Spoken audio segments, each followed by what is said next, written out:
Bismillahirrahmanirrahim. Assalamualaikum warahmatullahi wabarakatuh. Apa khabar diucapkan kepada semua ibu bapa. Semoga anda semua berada di dalam keadaan yang sihat sejahtera bersama dengan anak-anak yang tercinta, insya-Allah. Saya daripada pihak Media Sedak insya-Allah akan menyampaikan sedikit taklimat mengenai SOP persekolahan untuk pengurusan murid. Jadi sebenarnya taklimat ibu bapa ini sebenarnya telah dibuat pada hari Ahad 12 Julai 2020 di Dewan Utama Sri Al-Amin Kemaman dari pukul 8 malam hingga pukul 10 malam. Dan memandangkan untuk live VFP untuk sesi taklimat ini telah terputus, jadi kami tidak dapat nak siarkan. Jadi insya-Allah kami akan memberikan info lah kepada ibu bapa semua. Jadi yang sudah hadir boleh juga mendengar kembali, dan yang belum dengar insya-Allah kita akan sama-sama mendengar lah ataupun melihat taklimat ibu bapa mengenai pengurusan murid, insya-Allah. Jadi yang pertama sekali berkenaan di rumah.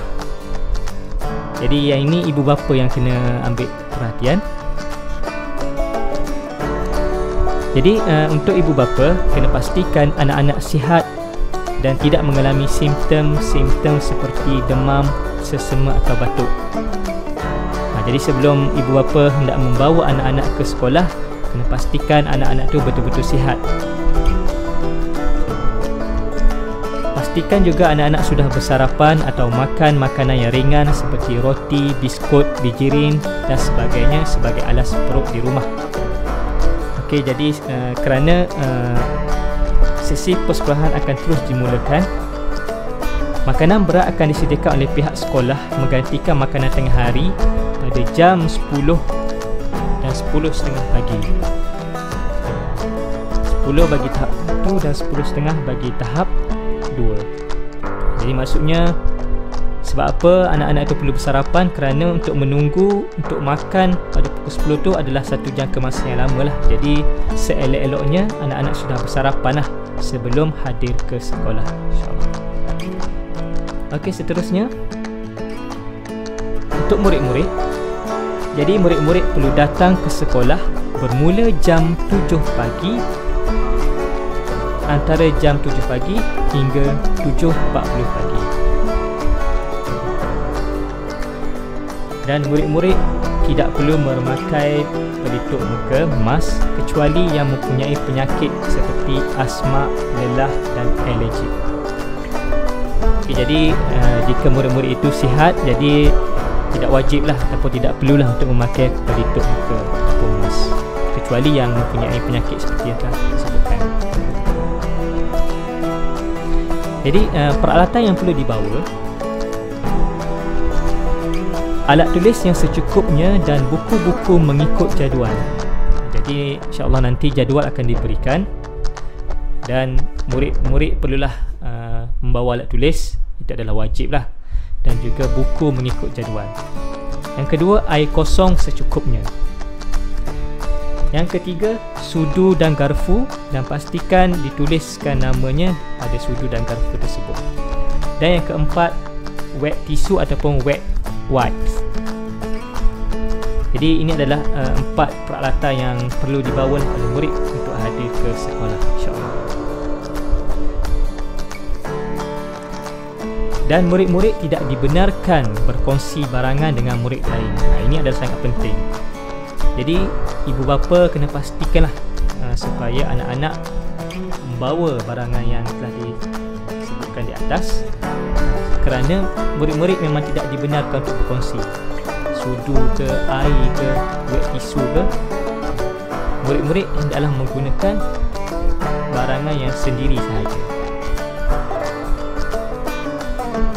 Okey, apabila tiba di sekolah, ibu bapa dan pemandu van perlu menghantar anak-anak di luar pagar sahaja, pagar A dan pagar B. Jadi kita ada 2 pagar. Jadi ibu bapa boleh pilih mana satu, tetapi hanya perlu berada di luar pagar sahaja, tidak boleh masuk ke dalam. Seterusnya, anak-anak yang tiba di sekolah akan di-scan QR code masing-masing di pintu masuk bawah kanopi. Jadi kami ada sediakan kanopi dan di situlah anak-anak akan meratur dan setiap murid akan diberikan QR code masing-masing. Jadi mereka akan tunjukkan QR code tu dan guru yang bertugas akan scan untuk menunjukkan kehadiran murid di sekolah. Selepas itu, murid akan diperiksa suhu. Sekiranya suhu anak-anak 37.5 dan ke atas, anak-anak tidak dibenarkan masuk dan perlu dibawa pulang oleh ibu bapa. Jadi kalau boleh ibu bapa mungkin boleh tunggu sekejap. Jika suhu anak-anak di bawah 37.5, jadi tak ada masalah lah, boleh terus masuk ke sekolah. Dan jika suhu anak-anak itu 37.5 dan ke atas, maka pihak sekolah tidak boleh membenarkan untuk masuk. Jadi murid-murid ni perlu baliklah semula, dibawa pulang oleh ibu bapa.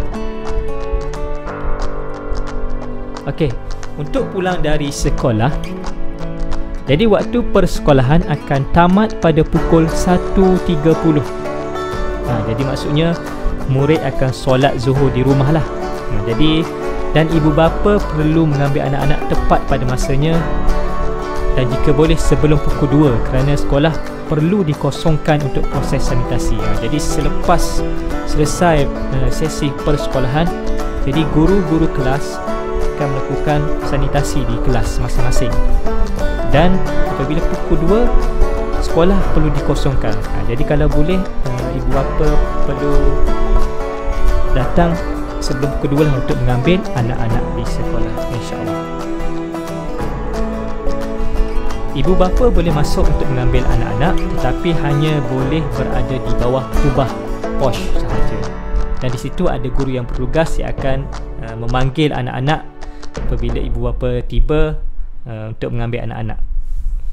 Jadi untuk hantar tidak boleh masuk, tapi untuk mengambil anak, ibu bapa boleh masuk ke dalam, tapi hanya sampai di bawah kubah saja, tidak boleh masuk sampai ke dalam sekolah lah.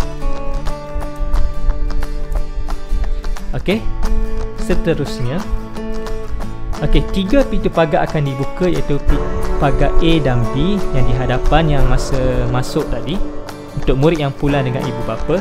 Jadi ibu bapa yang murid-murid anak-anak yang ibu bapa yang mengambilnya, jadi ibu bapa boleh masuk sama ada pagar A atau pagar B. Dan pagar C itu di belakang, hanya untuk yang naik van sekolah sahaja. Jadi ibu bapa tidak bolehlah mengambil anak di pagar C di belakang, kerana pagar C hanya dikhususkan untuk murid yang naik van sekolah sahaja. Guru-guru yang bertugas akan bawa keluar murid-murid melalui pintu belakang pagar C mengikut aturan van yang datang. Jadi jangan risaulah, kerana guru yang bertugas akan pastikanlah akan membawa murid-murid itu keluar, yang naik van ni akan keluar mengikut pagar C, mengikut van masing-masing. Okey, akhir sekali doa dan harapan. Jadi pihak sekolah sangat-sangatlah memohon kerjasama daripada ibu bapa dan penjaga. InsyaAllah kita sama-sama berdoa agar dipermudahkan segala urusan, dilindungi dari penyakit-penyakit yang nampak atau tersembunyi dan perkara-perkara yang tidak diingini. Dan kita doakanlah moga wabak COVID-19 ini akan berakhirlah dan anak-anak boleh belajar dan kita semua boleh berada dalam keadaan biasa seperti sebelum ini, semoga insyaAllah. Jadi kita sama-sama doakanlah semoga ada sinar yang barulah, sinar harapan untuk kita untuk kembali seperti biasa, insyaAllah.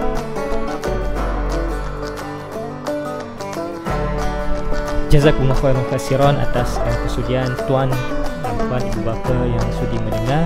Sedikit taklimat daripada saya lah sebagai menggantikanlah sesi live FB yang terputus untuk sesi taklimat pengurusan murid ini yang disampaikan oleh Ma'alim Ustazah. Ini insyaAllah semoga ibu bapa semua dapatlah memahami sedikit SOP yang telah ditetapkanlah.